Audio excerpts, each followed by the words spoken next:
नमस्कार मित्रांनो, मी शुभम. निसर्ग शेती आणि गाव आपल्या युट्यूबच्या चॅनल मध्ये आपलं स्वागत आहे. आम्ही आज आलो आहोत वाळवा तालुक्यातील एडेनिपण येथील श्री क्षेत्र मल्लिकार्जुन क्षेत्राला भेट द्यायला. तर चला आपण जाऊयात. सांगली जिल्ह्यात टेकड्या तशा कमीच, त्यामुळे गिरिदुर्ग तसे तुरळक आढळतात. या डोंगर शिखरांची पार्श्वभूमी लाभलेल्या गावापैकी एक म्हणजेच एडेनिपाणी. मित्रांनो, मल्लिकार्जुन हे देवस्थान वरती डोंगरावरती आहे आणि इथूनच त्याला चालण्यास सुरुवात करावी लागते. तर चला आपण जाऊयात. गडावर चढण्यास येथूनच सुरुवात करावी लागते. गडाच्या पायथ्यालाच डाव्या बाजूला वन विभागाने लावलेला फलक दिसून येतो. त्यावर स्पष्ट उल्लेख केलेला दिसून येतो की वनवा लावणे हा दंडनीय अपराध आहे. त्यामुळे निसर्गाची काळजी घेणे हे आपले कर्तव्य आहे आणि ते आपण पार पाडलेच पाहिजे.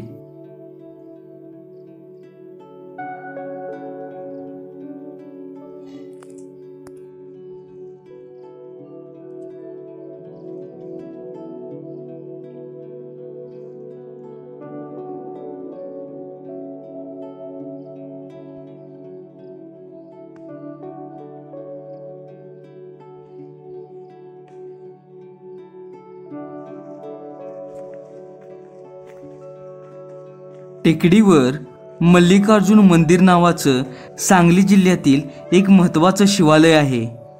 टेकडीचा शिवकाळात उपयोग दुर्ग बांधणीसाठी केला जात असे. या टेकडीवर विलासगड नावाचा किल्ला असून त्याचा वापर टिळण्यासाठी केला जात असे. किल्ल्याचं मूळ दैवत कोटेश्वर असलं तरी श्री मल्लिकार्जुनाचं भव्य मंदिर हे किल्ल्याचेच नव्हे तर अख्ख्या परिसराची ओळख आहे हे जाणवतं. तर चला आपण श्री क्षेत्र मल्लिकार्जुन क्षेत्राचं दर्शन घ्यायला जाऊयात.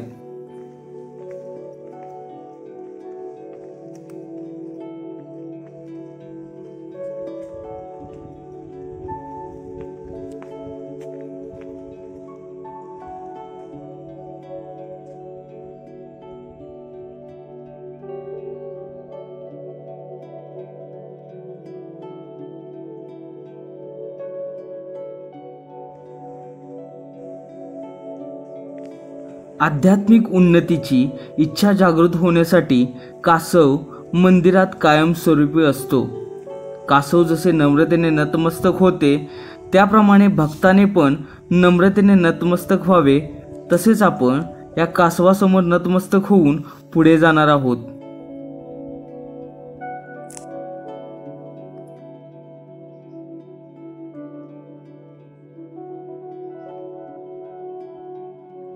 गडमाथ्यावर जाण्यासाठी बांधीव दगडी पायऱ्या आहेत. भाविकांच्या सोयीसाठी पायऱ्यांच्या बाजूने लोखंडी रेलिंग केलेले दिसून येते. पायऱ्यांची नागमोडी वाट साधारणतः अर्धा ते पाऊण तासात आपल्याला गडाच्या थोडे खाली असणाऱ्या मल्लिकार्जुन मंदिराच्या परिसरात घेऊन जाते.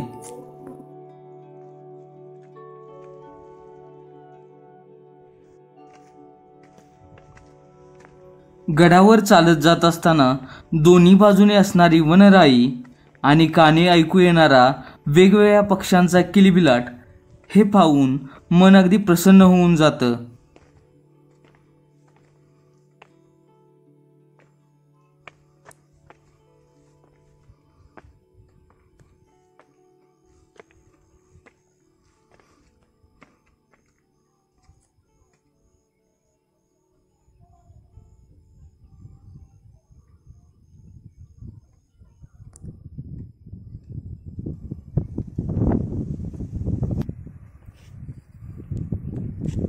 गडाच्या मध्यभागावरून पाहिले असता बाजूलाच असणारी डोंगररांग आणि वेगवेगळ्या प्रकारच्या वनस्पती दिसून येतात.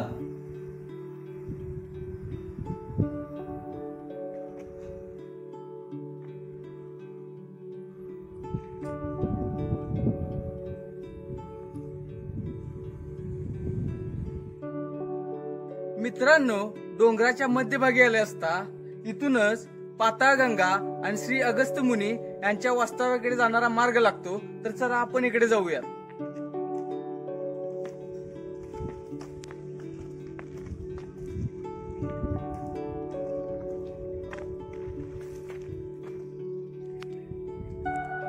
अगस्ती मुनींच्या वास्तव्याकडे जाताना खडका असणाऱ्या पाऊल वाटेने जावे लागते.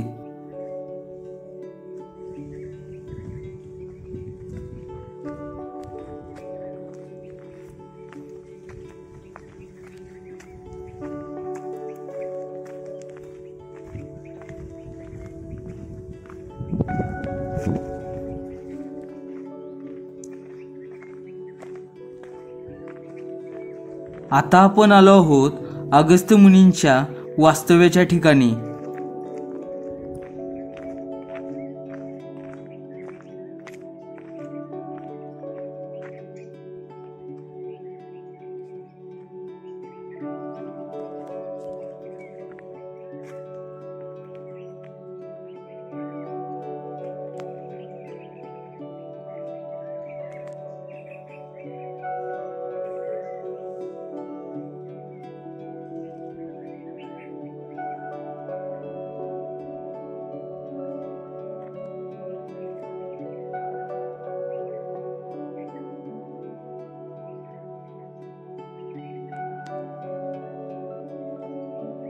मित्रांनो, आता आपण या पाताळगंगेच्या ठिकाणी आलो आहोत आणि येथे खोलगट अरुंद भाग दिसून येतोय आणि येथील पाण्याचा लोक पिण्यासाठी करत आहेत. या पाताळगंगेच्याच बाजूला हे छोटंसं मंदिर दिसून येते आणि त्याच्यामध्ये हे महादेवाची पिंड आहे. आपण त्याचं दर्शन घेणार आहोत आणि पुढे जाणार आहोत.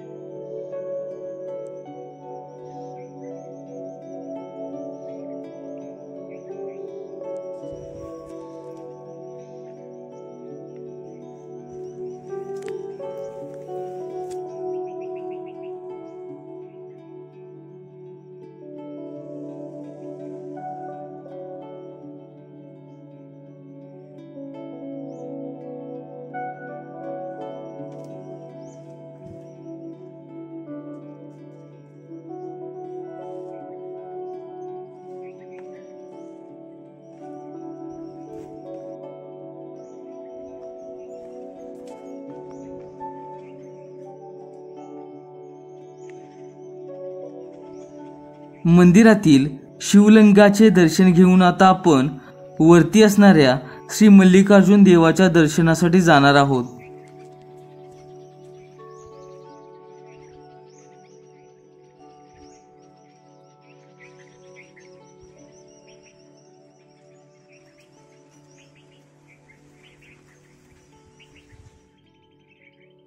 मल्लिकार्जुन क्षेत्राच्या डोंगरावरती जात असताना येथे विविध प्रकारच्या वनस्पती पाहायला भेटतात. आता मित्रांनो, हे पाहू शकता, हे तुम्ही निवडुंगाचं झाड आहे आणि याला हे अशा पद्धतीचे काटे असतात त्याच्या पानावरती.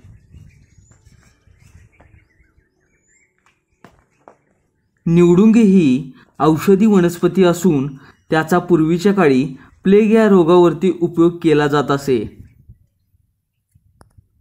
मित्रांनो, या मल्लिकार्जुन क्षेत्राच्या डोंगरावरती चालत जात असताना शासन विभागाने असे विश्रांती शेड आणि विश्रांती कट्टा केलेला आहे. पर्यटक जेव्हा चालत येत असतात इथे थोडी विश्रांती घेऊन पुढे जात असतात.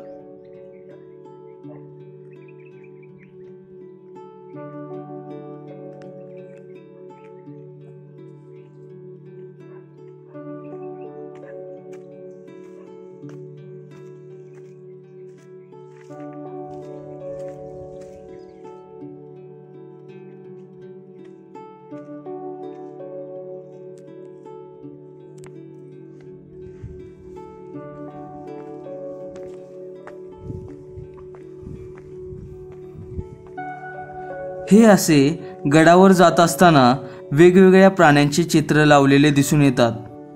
त्यांची काळजी घेणे किंवा त्यांना कोणती इजा होऊ न देणे हे आपले कर्तव्य आहे.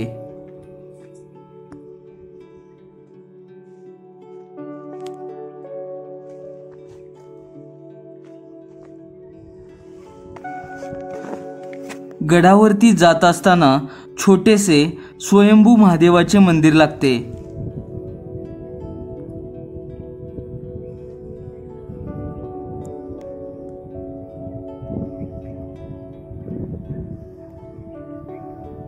वरून खाली पाहिले असता एडेनी पाणी व आजूबाजूचा हिरवागार परिसर अगदी मनाला भावून जातो.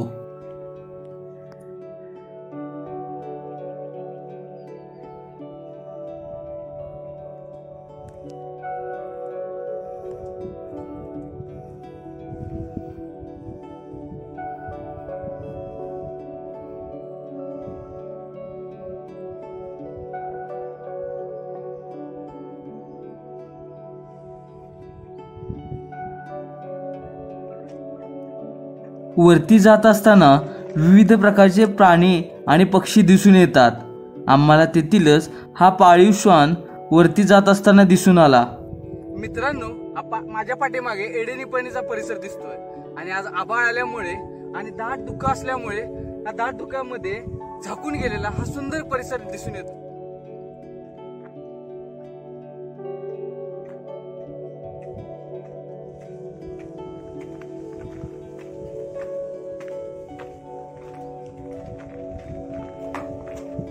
जवळपास अर्ध्या तासाच्या चालण्यानंतर आता आपण श्री मल्लिकार्जुन देवालयाजवळ येऊन पोहोचलोय.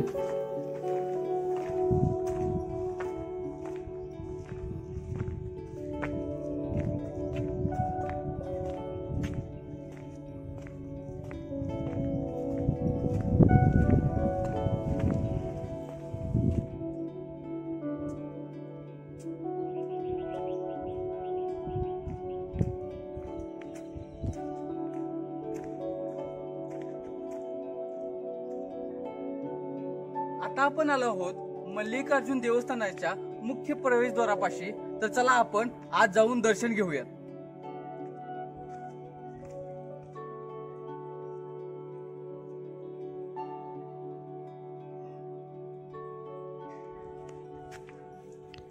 दरवाजातून आत गेल्यानंतर आपण पहिल्यांदा मल्लिकार्जुन देवालयाचे दर्शन घेणार आहोत. मुख्य मंदिराचा दर्शनी भाग हेमाडपंथी पद्धतीने बांधलेला दिसतो. हे मंदिर म्हणजे एक मोठे लेणेच असून यामध्ये चक्क 6 कोरीव खांब आहेत. या खांबाच्या छताजवळ उलटा कुंभ कोरलेला आहे. या मोठ्या लेण्यामध्ये आत एक छोटा विहार असून तेथे शिवलिंगाची स्थापना केलेली आहे. लेण्यामध्ये खांबाजवळ काही कोरीव मूर्त्याही ठेवलेल्या आहेत.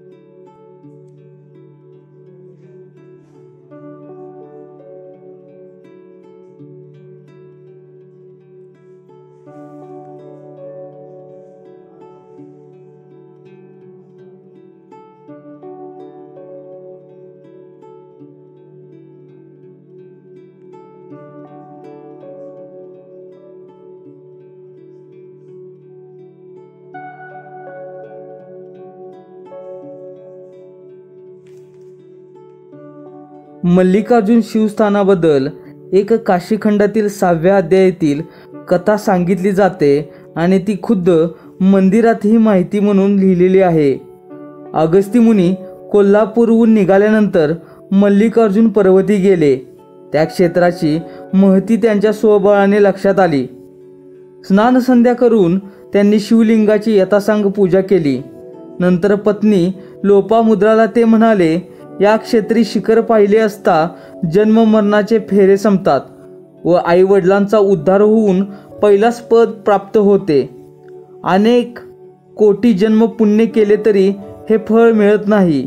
या पंचकोशीत मरण आले असता सायुज्य मुक्ती मिळेल असा साक्षात भगवान शंकराचा वर आहे. ओम नमो पार्वती पते हर हर महादेव.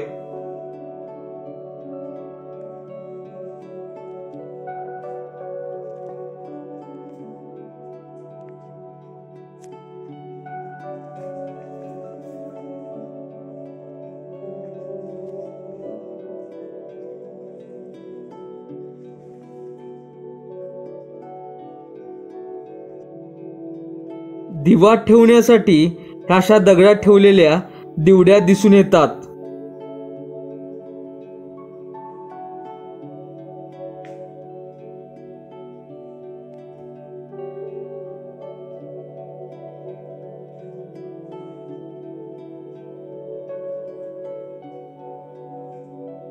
मंदिरातच हा छोटासा नंदी देखील आहे.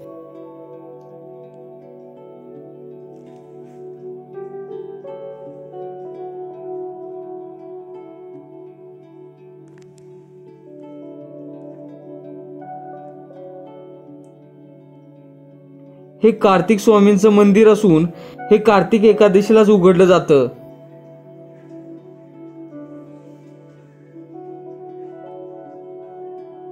आता आपण श्री सोमनाथांचं दर्शन घेणार आहोत.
मंदिराच्या बाहेर आले असता एक मोठी दीपमाळ, तुळशी वृंदावन व एक स्तंभ देखील आहे. मंदिर परिसर खूप स्वच्छ ठेवलेला असला तरी रंगरंगोटीमुळे अनेक जुने कोरीव काम आता नष्ट होण्याच्या मार्गावर आहेत.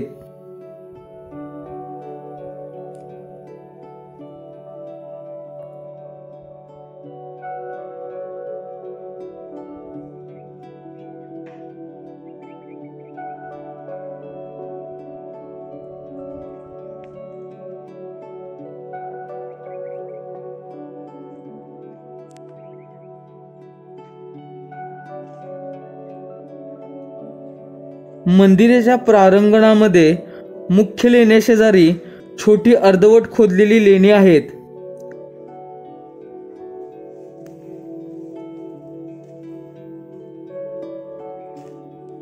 या लेण्यात पुजाऱ्यांचे बरेचसे साहित्य ठेवलेले आढळते.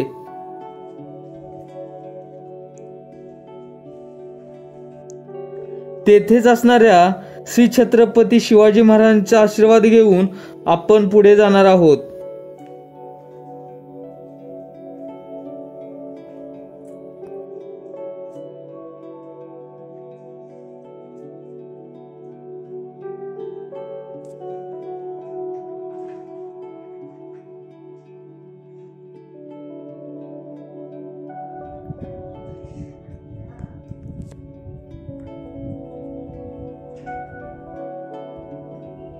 आता आपण काळभैरवनाथाचे दर्शन घेणार आहोत.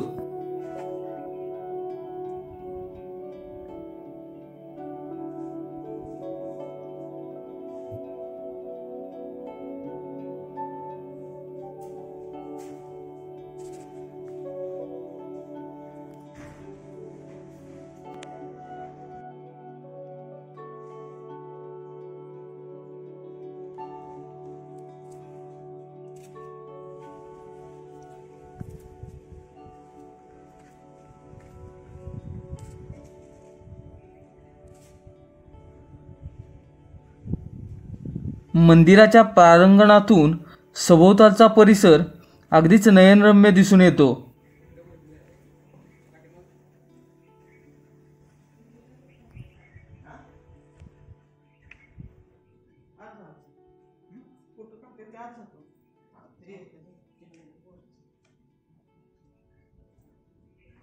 मंदिराच्या प्रांगणातच 12 ज्योतिर्लिंगाच्या प्रतिमा लावलेल्या दिसून येतात.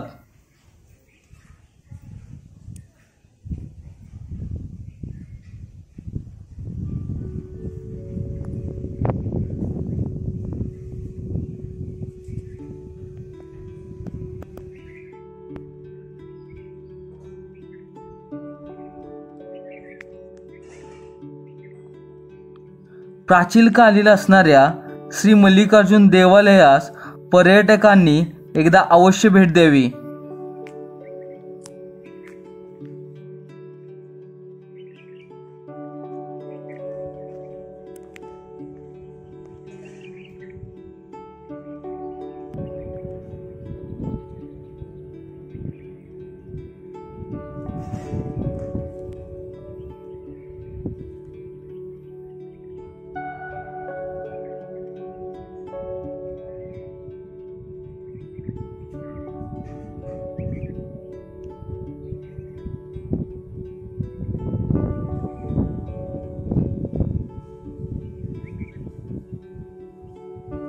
डोंगराच्या सानिध्यात असणारं हे प्राचीनकालीन श्री मल्लिकार्जुन मंदिर आणि सभोवतालीच असणारी हा हिरवागार डोंगर हे अगदीच मनाला भावून जातं.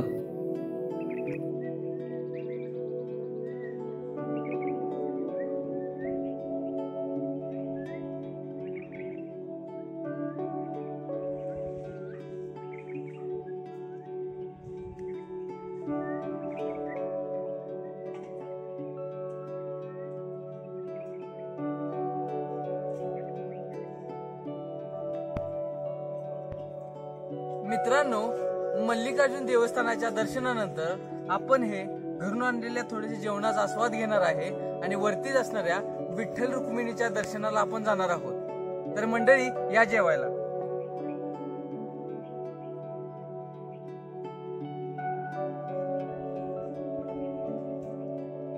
ही आपल्यासोबत ही कैरी आपण आणलेली आहे. हे घरून आणलेली डाळ आहे, लोणचं आहे, घरचं दही आहे. तर आपण या जेवणाचा आस्वाद घेणार आहे आणि वरती दर्शनाला जाणार आहे.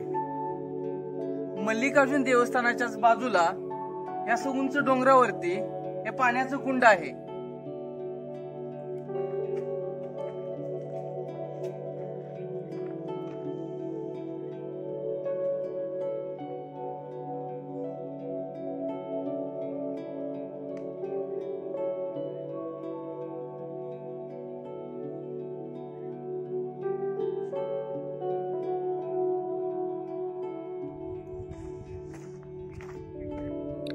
आता आपण मंदिराच्या डाव्या बाजूने टेकडीवर असणाऱ्या विलासगडला भेट द्यायला जाणार आहोत.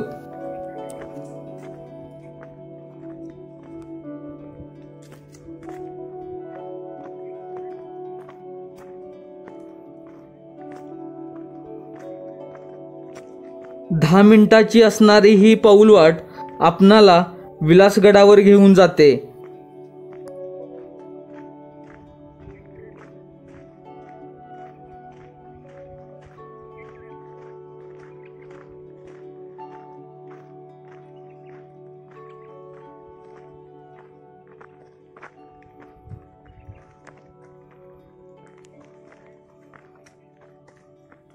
गडावर जाताना हे अशा खडतर पाऊल वाटेने जावे लागते.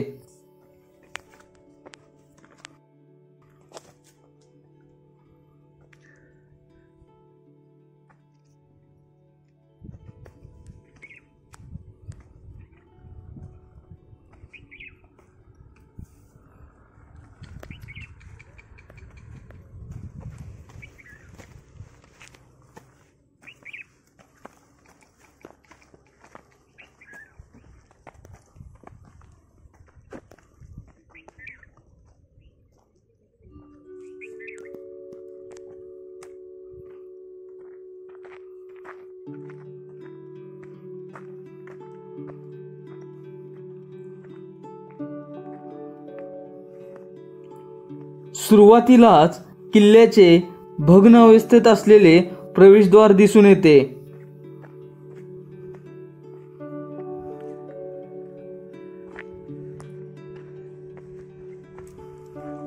गड माथ्यावर प्रवेश केला असता समोरच एक पांढऱ्या रंगाची जुनी तर त्याच्या अगदी शेजारी एक नवीन रंगवलेली मशीद दिसते. जुन्या मशिदीमध्ये विठ्ठल रुक्मिणीचे व इतर काही मूर्त्या ठेवलेल्या आहेत. या जुन्या मशिदी शेजारीच चौतऱ्यावर एक भग्न मंदिर आहे. मंदिरावर कृष्ण मंदिर लिहिलेले दिसून येते.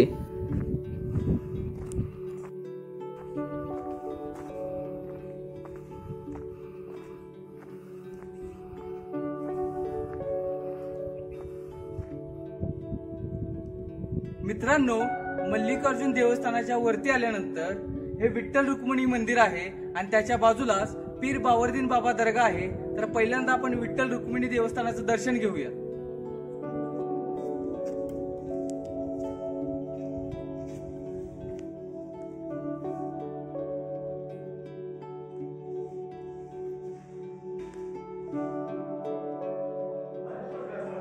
मित्रांनो, ही अशी प्राचीनकालीन श्रीकृष्णाची मूर्ती दिसून येते. आता हे तुम्ही पाहू शकता, याच्यामध्ये ही गाय आहे आणि त्याच्या बाजूलाच वासरू आहे. हे हातामध्ये त्याच्या पवा आहे, शंख आहे. ही अतिशय सुंदर अशी प्राचीनकालीन श्रीकृष्णाची मूर्ती आहे.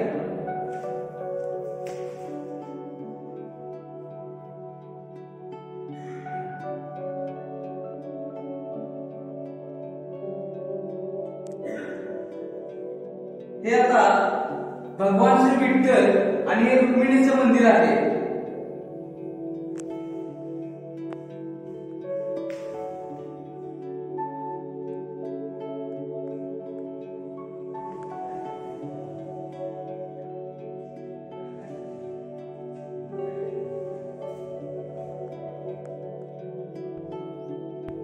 मित्रांनो, मल्लिकार्जुन देवस्थानाचा व्लॉग तुम्हाला कसा वाटला यावरून नक्की कमेंट करून सांगा. आणि आपलं channel nature agriculture and village अजून सबस्क्राईब केलं नसेल तर प्लीज सबस्क्राईब करा. धन्यवाद.